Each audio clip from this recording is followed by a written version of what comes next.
For 11 years, Manoj Tiwari drove the exact same early morning transit route. He knew the factory laborers, the market vendors, and the district college students well enough to know who slept badly the night before by glancing in his rearview mirror.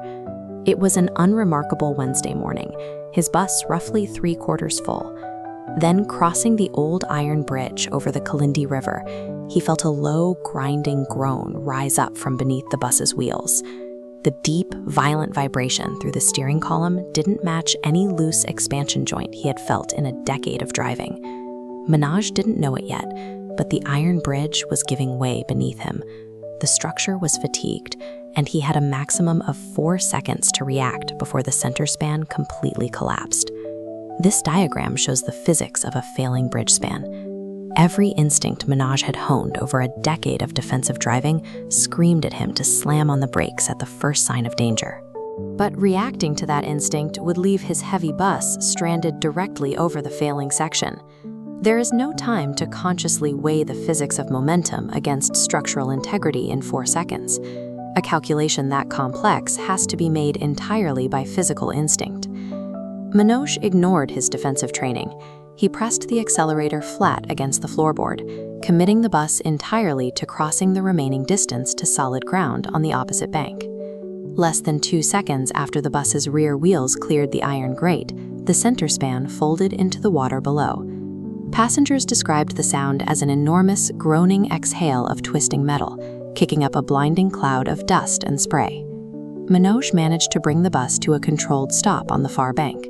His hands were shaking so violently that another passenger had to reach over and physically pry his fingers from the steering wheel. 42 passengers sat in stunned silence, staring out the back windows at a void where their daily crossing used to be. They had cleared disaster by a margin of less than 3 seconds. The vehicles trailing directly behind Manoj's bus did not clear the gap. A smaller passenger van and 2 motorcycles were following roughly 30 seconds back when the structure finally gave way. Search and rescue teams worked through the river debris over the next 2 days.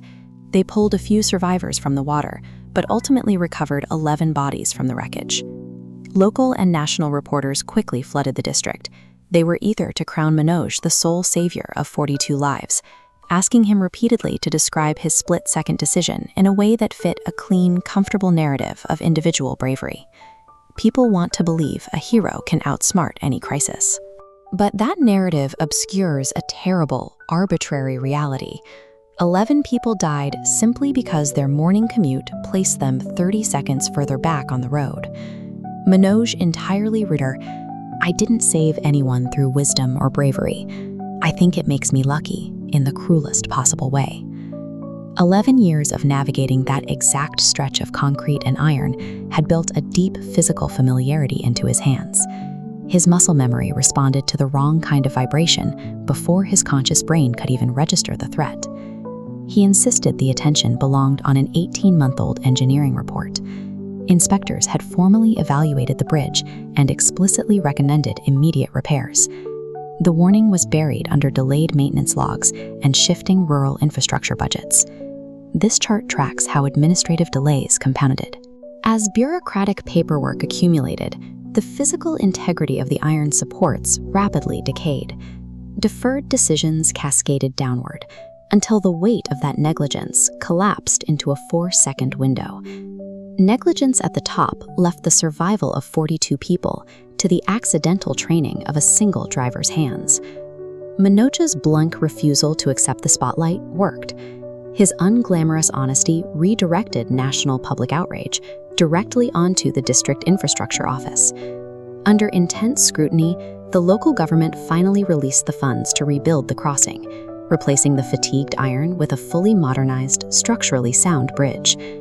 At the urging of the surviving passengers' families, the new bridge was not named after any politician.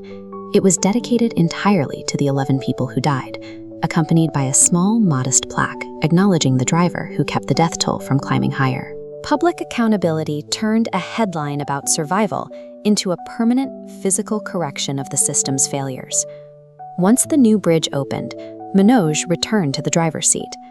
Despite colleagues and family gently suggesting he take an easier assignment, he chose the exact same route.